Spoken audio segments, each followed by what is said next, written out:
I just don't want to be the center of attention. I'm Joseph. This is Input English. Today I have a story. This is an original story for Comprehensible Input.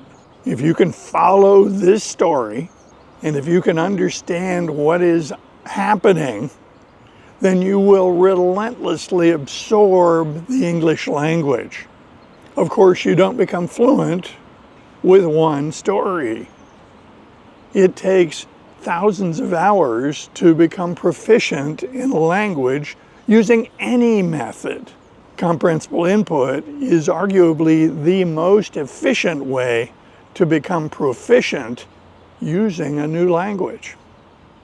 So let's get started with our story. We're going to join a couple of our favorite characters. I'll briefly recap. David is a college student. He has returned home after his first year of college. His family, Ginger and Bill, the parents, and his sister Charlotte are very happy that David has returned home. On this weekend, David has a visitor.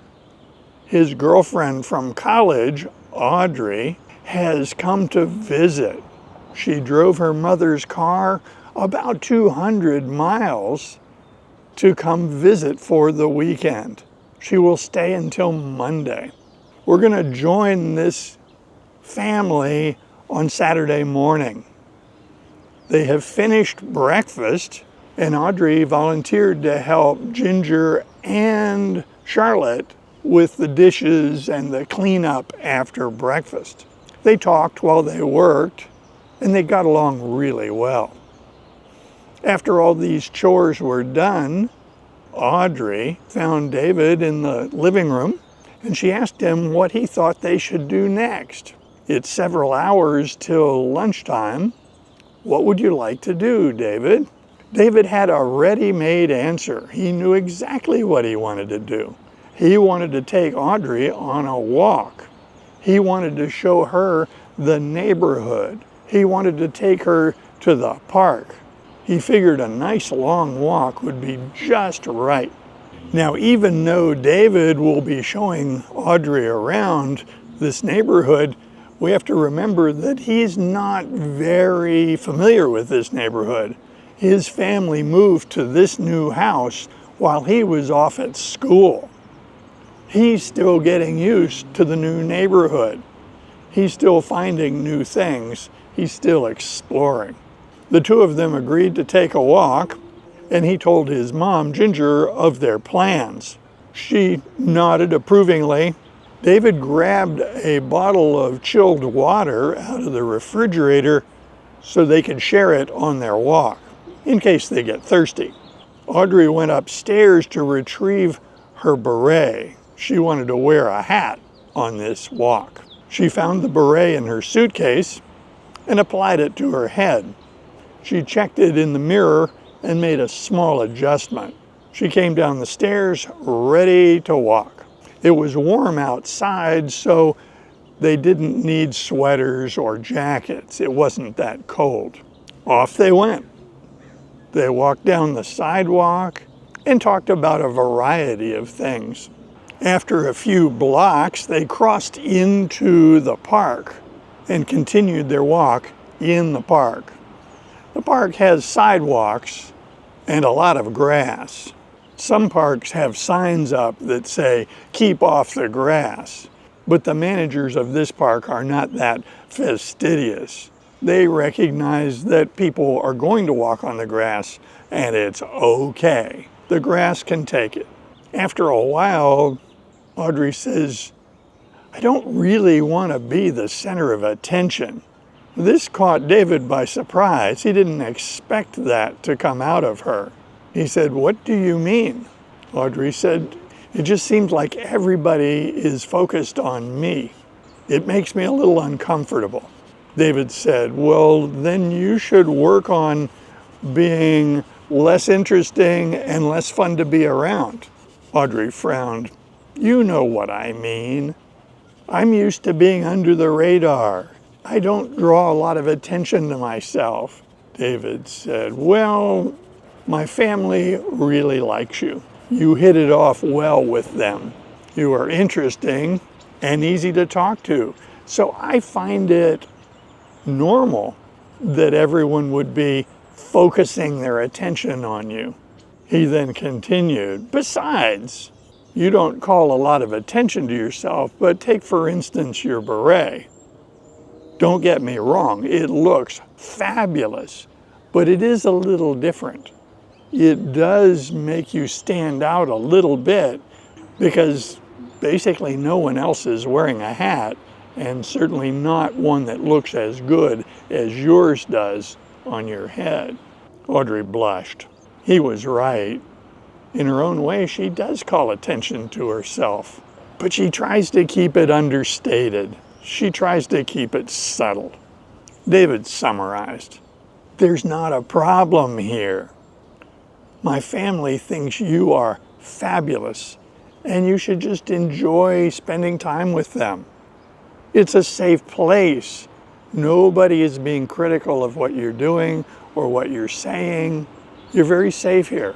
She said, "Well, I suppose it's because I'm a vegan. It makes me stand out. I'm different. It's almost like I'm so special because I won't eat meat." David said, "I don't see it that way. Being vegan is just a choice. We're adults now. We make choices, and you have chosen to be a vegan. I respect that, and I think my family respects that. It doesn't mean you're weird or special. You're special because you're Audrey." She didn't say anything. She just smiled. He asked, "Would it help if I became a vegan? Would that take the pressure off of you?" She said, No, that would be horrible. Then they would be sure that I was trying to control you. That would make things much worse. And I'm not trying to control you. You are you. If you want to eat meat, then you should." David said, "Well, I think there's a middle ground here.